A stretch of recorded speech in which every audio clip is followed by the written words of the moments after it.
আসসালামু আলাইকুম, কেমন আছো সবাই? আমরা আজকে ত্রিকোণমিতিক অনুপাত নবম অধ্যায় অনুশীলনী 9.1-এর 22, 23 ও 24 নম্বরটা আজকে সমাধান করব এবং এটার মাধ্যমে আমাদের পরবর্তীতে আর একটা ক্লাস আপলোড দিব। সেটা দিলে আমাদের এই চ্যাপ্টার কমপ্লিট হয়ে যাবে এবং সেটা হচ্ছে তোমার 25 নম্বরের সৃজনশীলটা। তো চলো আমরা 22 নম্বর ম্যাথটা দেখি। এখানে দেখো বলছে যে যদি tan a = 1/√3 হয়, তবে cosec square A minus sec square A by cosec square A plus sec square এর মান নির্ণয় করো। তো এখন দেখো আমাদের যেহেতু ট্যানের মানটা দেওয়া আছে, তাই না? এখানে ট্যানের মানটা দেওয়া আছে এবং আমাদের হচ্ছে বলছে কোসেক এবং হচ্ছে সেক স্কোয়ার। তো আমরা জানি ট্যানের সাথে সরাসরিভাবে দেখো তো কার সম্পর্ক আছে, যে তোমার সেক স্কোয়ার, এই যে সেক স্কোয়ার এ = 1 + tan স্কোয়ার। এবং আমরা যেহেতু জানি যে কোসেকের সাথে কটের একটা সম্পর্ক আছে, এই যে কোসেকের সাথে কটের, আবার সেম ওয়েতে কটের কিন্তু ট্যানের সাথে সম্পর্ক আছে। তো সেক্ষেত্রে আমরা কি করতে পারি, যে ট্যান থেকে আমরা কট নির্ণয় করতে পারবো এবং কট থেকে আমরা পরবর্তীতে কোসেক এবং ট্যান থেকে সেক স্কোয়ারের মানটা আমরা জানতে পারবো, তাই না? তো তখন আমরা চলো হচ্ছে ম্যাথটা সমাধান করার চেষ্টা করি। তো এখানে দেখো আমরা প্রথমে সলিউশন করব। সলিউশন করলে হচ্ছে আমরা এখানে লিখব দেওয়া আছে, যেটা দেওয়া থাকবে সেটাই, এবং এটার হচ্ছে কি আমরা বর্গ করব। বর্গ কেন করব? কারণ তুমি যদি একটু খেয়াল করে দেখো সূত্র দিকে, তাহলে দেখো এখানে সেক স্কোয়ার এ = 1 + tan স্কোয়ার এ। তো এখানে প্রথম এবং প্রধান শর্ত হচ্ছে তোমাকে বর্গ করে দিতে হবে। তো আমরা প্রথম ট্যানকে বর্গ করব। তো অবশ্যই আমরা বাম পক্ষে যদি বর্গ করি তাহলে অবশ্যই অপর পক্ষেও বর্গ করতে হয়। আমার যেহেতু এপাশে আমি সূত্র লিখছি, জায়গা নাই, সেহেতু তোমরা এখানে সাইড নোট দিবা যে উভয় পক্ষকে বর্গ করে পায়। তো সেক্ষেত্রে দেখো বর্গ করলে আমাদের কি আসতেছে, 1কে বর্গ করলে 1 আসে এবং √3কে তোমার বর্গ করলে এখানে 3 আসে। এবং আমরা এখানে তাহলে ট্যানের একটা মান পেয়ে, মানে ট্যান স্কোয়ারের একটা মান পেলাম। সেম ওইতে আমরা কট স্কোয়ারের মানটা এখানে নির্ণয় করব।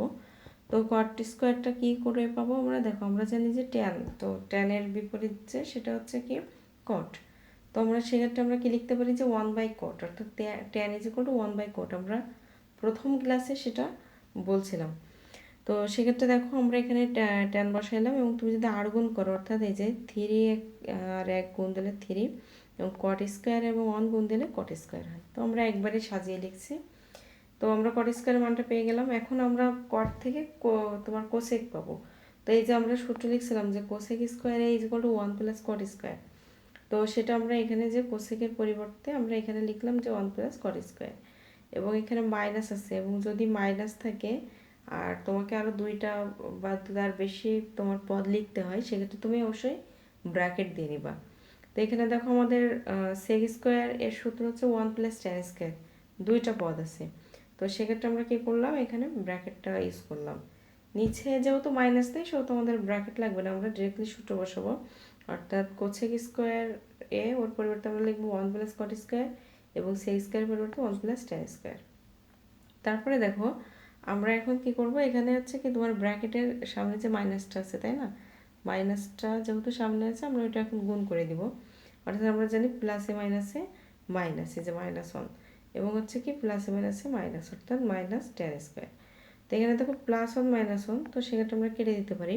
এবং নিচে যদি আমরা খেয়াল করি, দেখো এখানে একটা 1 আছে, এখানে 1 আছে। তো 1 এবং 1 যোগ করলে অবশ্যই 2 হয়। কট স্কোয়ারের মানটা আমরা এই মুহূর্তে পাইলাম হচ্ছে কত, 3। তো আমরা সেই 3 বসাইলাম এবং ট্যান স্কোয়ারের মানটা আমরা পাইছি 1/3, তো আমরা সেটা বসালাম। আচ্ছা, তারপরে আমাদের প্রথম কাজ হচ্ছে, দেখো আমাদের হচ্ছে কি যে পরের সারিতে আমরা ঠিক উপরে আমরা তখন মান বসাই নাই। তো আমরা এখানে কট স্কোয়ারের মান হচ্ছে 3 বসাইলাম, এখানে একটা মাইনাস আছে, মাইনাস ট্যান স্কোয়ার, তো মাইনাস বসে ট্যান স্কোয়ারের মান হচ্ছে 1/3। তো এখন আমাদের হচ্ছে কি, দেখো আমাদের যদি যোগ বিয়োগের কাজ আসে তাহলে অবশ্যই সেটাকে আমাদের আগে সমাধান করতে হবে। তো আমরা সেক্ষেত্রে কী করছি, দেখো উপরে হচ্ছে কি লসাগু হচ্ছে কত, 3। তো এই 3 এবং এই 3 গুণ হলে 9 হয়। যেহেতু নিচে 3 আছে সেহেতু উপরে 1 কোনো চেঞ্জ হবে না, 1 বসে গেল। এবং নিচে লসাগু করলেও কত হচ্ছে, 3 একে 3। তো হচ্ছে তোমার 3 এবং 5 যদি তুমি গুণ দাও তাহলে তোমার 15 মান আসে। প্লাস যেহেতু 3 আছে সেহেতু 1 এর কোনো পরিবর্তন হবে না, এটা বসে যাবে। তো আমরা যখন এরকম তোমার বেশি ডিভাইডেড চলে আসি, অর্থাৎ লব হর আবার লব থাকে বা হর থাকে, তো সেক্ষেত্রে আমরা কী করি যে আমরা সেটাকে ভাগটাকে গুণ করে দিই এবং সেটার স্থান পরিবর্তন করি, অর্থাৎ লব যায় হরে, হর আসে লবে। তো দেখো 9 থেকে একবার দিলে আমাদের 8 হয়, লিখলাম, এবং নিচে হচ্ছে 3। তো পরের অংশটা অবশ্যই আমি যখন এই যে এটাকে যখন আমি গুণ করে দিচ্ছি এখানটায়, তখন কি হচ্ছে এটা তোমার লব যাচ্ছে হরে, হর আসতেছে লবে। তো সেক্ষেত্রে আমাদের 3টা দেখো, 3টা উপরে হলো, এবং এখানে আছে কি 15 + 1 = 16। তো 3 এবং 3 কেটে গেল। তো 8কে দিয়ে যদি তুমি ভাগ দাও তাহলে নিচে কি 8 দুগুণে 16। তো উপরে 1 থাকলো, নিচে 2। তো এটা হচ্ছে তোমার এর সলিউশন। আশা করছি তোমরা এই ম্যাথটা বুঝতে পারছো। তো আমরা আর যদি না বুঝে থাকো অবশ্যই কমেন্ট করে জানাবো। আচ্ছা, 23 নাম্বারটা দেখো। 23-এ হচ্ছে তোমার এখানে আসতেছে যে cosec square cosec A minus cot A = 4/3 হইলে ঠিক এইটারই হচ্ছে কি প্লাসের মানটা। তো তুমি এই টাইপের ম্যাথ এই নিয়মটা ফলো করবা তখনই যখন দেখবা যে এখানে হচ্ছে কি যেটা বলতেছে এখানেও সেম বলতেছে, এবং এখানে হচ্ছে তোমার পরবর্তীতে যে কট, তো কটেরটাও হচ্ছে কি এখানে যেটা বললো পরেরটাও হচ্ছে দেখো কটে বলছে, খালি চিহ্নটা পরিবর্তন। তো সেক্ষেত্রে তুমি হচ্ছে কি করবা যে যেইটা মান চাইবে ওই মান দিয়ে ওই পক্ষে গুণ দিবা, যে মানটা চাবে ওই মানটা দিয়ে ওই পক্ষে গুণ দিবা, সেটা প্রমাণ করতে বলো বা তোমার মান নির্ণয় করতে বলো। আর তাও যদি বুঝে না থাকো, এক কথায় যেটা থাকবে যে এখানে মাইনাস আছে, আমরা শুধু ওই জায়গাটায় প্লাস দিব এবং ওইটা দিয়ে আমরা উভয় পক্ষে গুণ দেবো। কারণ আমরা জানি গুণ বা ভাগ কখনোই এক পক্ষে দেওয়া যায় না, দিলে দুই পক্ষেই দিতে হয়। তো সেক্ষেত্রে আমরা উভয় পক্ষে আমরা এখানে গুণ দিলাম যে কোসেকে প্লাস কটে আর into cosec A minus cot A = 4/3 cosec A plus cot A, উভয় পক্ষে আমরা গুণ দিয়েছি। তো সেক্ষেত্রে দেখো তো এখানে আমরা সূত্র পাইতেছি, তাই না? এখানে একটা সূত্র আসতেছে, সূত্রটাতে খেয়াল করো। সূত্রটা হচ্ছে তোমার কি, এটাকে তুমি যদি এ ধরো, এই যে এ ধরলাম, আর এটাকে বি, তাহলে তোমার কি আসতেছে যে a + b * a - b। তো এটা অবশ্যই a স্কয়ার - b স্কয়ারের সূত্র, অর্থাৎ কোসেক স্কয়ার মাইনাস কট স্কয়ার, এবং এর পাশে নো সেন্স। তো আমরা জানি কোসেক স্কয়ার মাইনাস কট স্কয়ার = 1। আমি দেখো সাইডের সূত্রটা ব্যাখ্যা দিয়ে দিছি যে কোসেক স্কয়ার = 1 + কট স্কয়ার। তো কটটাকে তুমি যদি সাইড চেঞ্জ করো তাহলে সেটা অবশ্যই নেগেটিভ হয়ে যায়, অর্থাৎ মাইনাস হয়, তখন এই পাশে থাকলো কি 1। তো সেক্ষেত্রে আমরা এর পরিবর্তে আমরা 1 লিখতে পারছি, এবং এটা হচ্ছে কি 4/3 কোসেকে প্লাস কটে।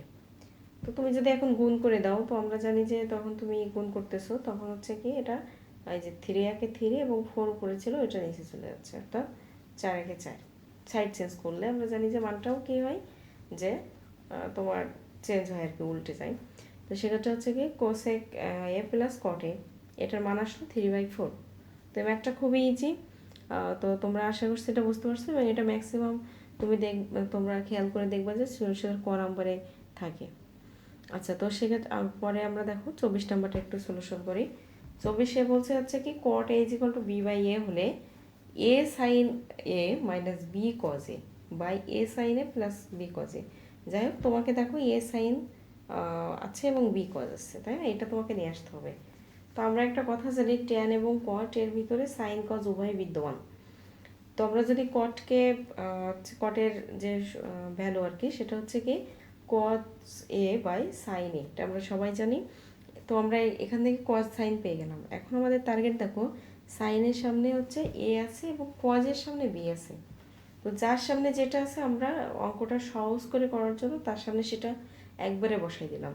কি আছে দেখো, এখানে পরের লাইনেই আমরা, তোমরা একটু খেয়াল করো, আমাদের যেহেতু বি কজ, তো সেক্ষেত্রে আমরা এখানে কি নিয়েছি দেখো, কজের আগে আমরা বি গুণ দিয়ে দিয়েছি, এবং এ সাইন সেহেতু আমরা সাইনের আগে দিয়ে দিয়েছি। তো আমরা জানি যে এক পক্ষে যেটা নিতে হয় উভয় পক্ষে সেম কাজটা করতে হয়। তো আমরা একটু সহজ করে করার জন্য আমরা একবারে গুণটা দিয়েছি। সেটা হচ্ছে তুমি এই পাশে যেহেতু লবে বি গুণ দিয়েছো, সেহেতু অপর পাশেও তোমাকে লবে বি গুণ দিতে হবে। এ পাশে যেহেতু তুমি হরে এ গুণ দিয়েছো, সেহেতু অপর পাশেও তুমি হরে এ গুণ দিবা। আমরা সাইড নোট দিব ওই পক্ষকে বি/এ দ্বারা গুণ করে। আসলে কিন্তু ওই পক্ষকে বি/এ দ্বারা আমরা গুণ করছি। তো এখন দেখো আমরা এখানে একটুখানি করছি আর কি, শর্টকাট করে নিয়েছি। তো সেটা হচ্ছে দেখো, খেয়াল করো, এখানে দেখো আমরা শুরুতে আছে কি যে সাইনে, এবং পরে আছে বি কজে। যদি তুমি লব হর উভয়টাই খেয়াল রাখো, তাহলে দেখো সাইন আগে বি পরে। অর্থাৎ এখানে কি তোমাকে যোজন বিয়োজন বা বিয়োজন যোজন তোমাকে করতে হবে। তো সেটা পরের হিসাব, আমরা আগে যে প্রথমে লেখা আছে আমরা তাকে আগে লিখব। তো সেক্ষেত্রে আমরা কি করছি, ওই পক্ষকে আমরা তোমার হচ্ছে কি চেঞ্জ করে দিয়েছি। অর্থাৎ এরকমটা যে আমরা এই পাশ থেকে গুণ দিলে এই পাশে যাই, এটা এই পাশে আসে, অর্থাৎ ক্রস আকারে যায়। তো সেটা আমরা একবারে সাজিয়ে লিখছি। অর্থাৎ তোমার মানে তোমার অঙ্ক বোঝানোর জন্য আমি একটা কথা বলছি, সেটা হচ্ছে তুমি যদি এক পাশে মানটাকে উল্টাই দাও তাহলে অপর পাশে তোমাকে উল্টাই দিতে হবে। মানে একটু আগে বলে আসছি যে এই পাশে যা করবা ও পাশেও তাই করতে হবে, অর্থাৎ ডান পক্ষে যা করবা বাম পক্ষেও তাই করতে হবে। তো সেক্ষেত্রে আমরা উল্টাই দিলাম, দেওয়ার পর আমাদের কি আসতেছে, সাইন এ উপরে গেল, বি কসটা নিচে আসলো। এবং সেম এইটা দেখো, এ আর এ গুণ দিলে এ স্কোয়ার, ওইটা উপরে গেল, বি আর বি গুণ দিলে বি স্কোয়ার, ওটা হরে চলে আসলো। তো যখন আসতেছে তুমি একটু প্রমাণের দিকে খেয়াল রাখো, উপরে দেখো মাইনাস করছে, নিচে প্লাস করছে। তো এটাকে আমরা বিয়োজন এবং যোজন করব, অর্থাৎ যেটা আগে করতে হয় সেটার কথা আগে। যদি একটা উপরে তোমার যোগ করতে হতো, নিচে বিয়োগ করতে হতো, তখন আমরা লিখতাম যোজন বিয়োজন। তো সেক্ষেত্রে আমরা এখন কি করছি দেখো, এই যে আমরা জানি যে বিয়োজন যোজনের সূত্র হচ্ছে কি লব বিয়োগ হর বাই লব যোগ হর। তো এই যে আমরা লবটা আগে লিখে নিলাম, হচ্ছে নেওয়ার পরে আমরা হরটাও লিখে নিলাম। দেন হচ্ছে কি উপরে যেহেতু মাইনাস করছি, তাহলে অপর পাশেও আমাদের সেম কাজ করতে হবে। যে এই যে লবটা দেখো আমরা শুরুতে লিখে নিয়েছি, হরও লিখে নিয়েছি। তো এখন হচ্ছে কি যেহেতু উপরে মাইনাস, সেহেতু আমরা এই পাশে মাইনাস করব। যেহেতু এটার নিচে প্লাস, অর্থাৎ তোমার হরে প্লাস, তো এটা আমরা হরে প্লাসই করব। সাইডে দিব যোজন বিয়োজন যোজন করে, কারণ এই যে প্রমাণে আমাদের সেটা বলছে। যদি বলতো সাইনে প্লাস কজে, তাহলে তুমি অবশ্যই লবে যোগ করতে, হরে বিয়োগ করতে, অর্থাৎ যোজন বিয়োজন করতে। তো এটাই হচ্ছে আমাদের অ্যান্সার। তো আজকের ক্লাসটা এই পর্যন্তই। তো আশা করছি তোমরা সবাই ম্যাথটা বুঝতে পারছো। সকলে ভালো থাকো, সুস্থ থাকো, এবং এই ক্লাসের ম্যাথগুলো তোমরা অবশ্যই নোট করে গ্রুপে জমা দিবা।